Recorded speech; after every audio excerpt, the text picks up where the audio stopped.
Hello दोस्तों, कैसे हैं आप सब। आशा करती हूँ आप सब ठीक होंगे। तो आज की हमारी रेसिपी है मूली के पराठे। ठंडी बहुत बढ़ गई है और ठंडी के दिनों में पराठे खाने का अलग ही मज़ा होता है। सर्दियों के दिनों में गर्मा गर्म पराठे मिल जाए तो क्या बात है।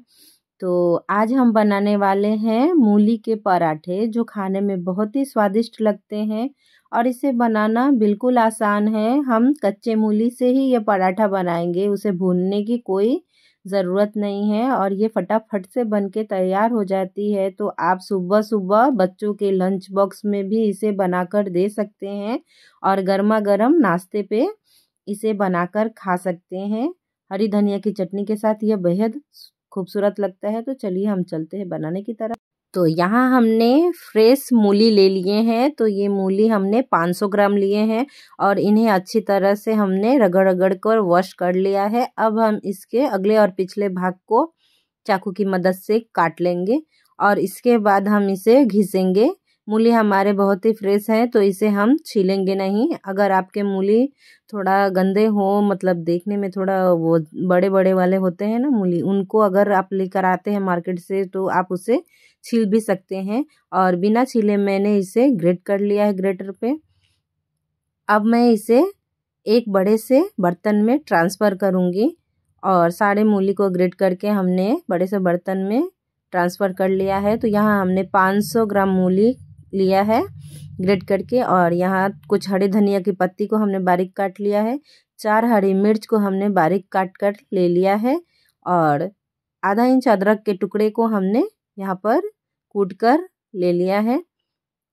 एक छोटी चम्मच हम यहाँ पर लेंगे कुटी हुई काली मिर्च और आधा चम्मच हम यहाँ पर लेंगे मंगरेला, जिसे काला कलौंजी भी बोलते हैं, और आधा चम्मच हम यहाँ पर लेंगे अजवाइन, जिसे हाथों से क्रश करके हम यहाँ डाल देंगे मूली में। अब हम यहाँ पर डालेंगे आधा चम्मच हल्दी पाउडर, 1 चम्मच लाल मिर्च पाउडर। आपको तीखा खाना पसंद हो तो आप डालें वरना स्किप कर ले। नमक स्वादानुसार हम यहाँ पर डाल लेंगे।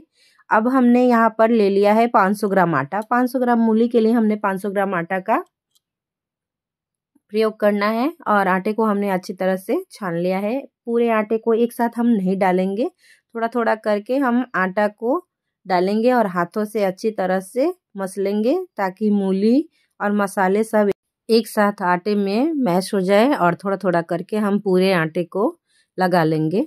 तो इस तरह से हाथों से मिलाते हुए हम सारे मसाले और मूली के स्टफिंग को साथ में आटे के साथ गूँथ लेंगे।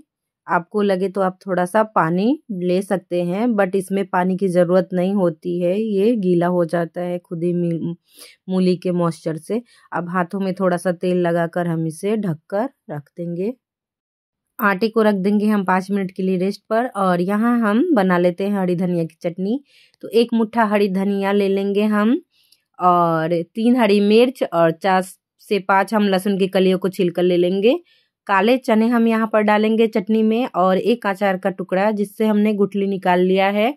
नमक डाल देंगे स्वाद अनुसार और थोड़ा सा पानी डालकर यह चटनी हम बनाएंगे। यह चटनी बहुत ही स्वादिष्ट लगती है खाने में। एक बार आप इस तरह से चटनी बनाकर ज़रूर खाएं, यह बहुत ही स्वादिष्ट लगेंगे आपको। एक बार आप चटनी बनाकर खाएंगे तो आप इसे ज़रूर दोबारा से बनाएंगे और यह मूली के पराठों के साथ बहुत ही अच्छा लगता है। यहाँ पर हम डालेंगे 1 चम्मच जितना सरसों का तेल और इसे मिलाकर हम रख देंगे। अब चलते हैं हम पराठे बनाने की तरफ। तो तवे को रख देंगे हम गैस पर गर्म होने के लिए और आटा को चेक करते हैं। तो इसे बस हमने 5 मिनट ही रेस्ट पर रखना है, बहुत ज़्यादा देर तक हम इसे रेस्ट पर रखेंगे तो यह गीला होने लगेगा, क्योंकि मूली में मॉइस्चर बहुत ज़्यादा होता है और वो आटे को गीला कर देगा, इसलिए आप 5 मिनट से ज़्यादा इसे ना रखें। अब हम एक बड़े से पेड़े को काटेंगे और लोई बनाएंगे और उसे हाथों से बड़ा करेंगे, यानी उंगलियों से दबाते हुए थोड़ा सा हम चौला करके इसे बड़ा कर लेंगे। इसे बेलने में सहायता होगी और थोड़ा सा सूखा आटा लगाकर हम इसे बेलेंगे। तो हम रोटी जैसे इसे नहीं बेलेंगे, इसे उठा उठा कर हम इस तरह से बेल लेंगे और बहुत ज़्यादा मोटा और बहुत ज़्यादा पतला हमें नहीं रखना है। पराठे को हमें मीडियम बेल कर तैयार करना है। तो इस तरह से हमने मीडियम सा पराठा बेलकर तैयार कर लिया है। तवा हमारा गर्म हो गया है। अब तवे पर हम इसे डाल दे रहे हैं। तब तक हम दूसरे पेड़े को काट कर लोई बना लेते हैं और दूसरा पराठा बेल लेंगे। तब तक वो पराठा हमारा सिक रहा है और दूसरे लोई को हम चकले पर ही हाथों से चौड़ा करके बेल सकते हैं और इस तरह से उठा उठा कर हम पराठे को बेलेंगे। और अब हम पराठे को करछी की मदद से पलट लेंगे। तो यह एक तरफ से सिक गया है। अब हम इसमें ऑयल लगा लेंगे। तो ब्रश की मदद से मैं यहाँ पर ऑयल लगा ले रही हूँ और दूसरे साइड को भी पलट कर हम यहाँ पर दूसरे साइड में भी ऑयल लगा लेंगे।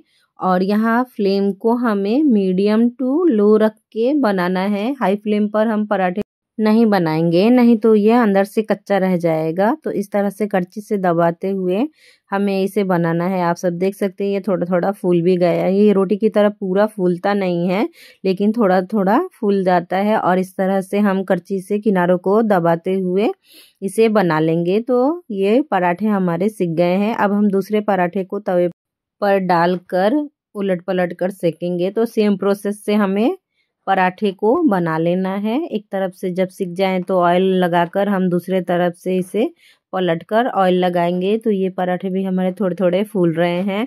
तो ऑयल लगाने के बाद हम इसे करछी से दबा दबा कर सेक लेंगे जिससे हमारे पराठे अच्छी तरह से सिक जाए। मूली के पराठे खाने में बहुत ही अच्छे लगते हैं और यह पाचन में भी बहुत सहायता करता है। मूली खाने का बहुत फ़ायदा है। तो आप किसी न किसी रूप में मूली को ज़रूर खाएं। ठंडियों के दिनों में मूली बहुत ही आसानी से मिल जाता है और सीजन वाले सब्जियों का तो बात ही अलग होता है। तो यहाँ हमने 6-7 पराठे बनाकर तैयार कर लिए हैं। अब हम चलते हैं इसे सर्व करने के लिए। तो यहाँ हम एक कटोरी में डालेंगे हरी धनिया की चटनी और गर्मा गर्म पराठे हम यहाँ पर सर्व कर रहे हैं। तो आपको हमारी ये रेसिपी अच्छी लगी हो तो हमारे वीडियो को लाइक करें, चैनल को सब्सक्राइब करें, बेल आइकन दबाना ना भूलें। तो आपको यह रेसिपी कैसी लगी हमें कमेंट करके ज़रूर बताएं।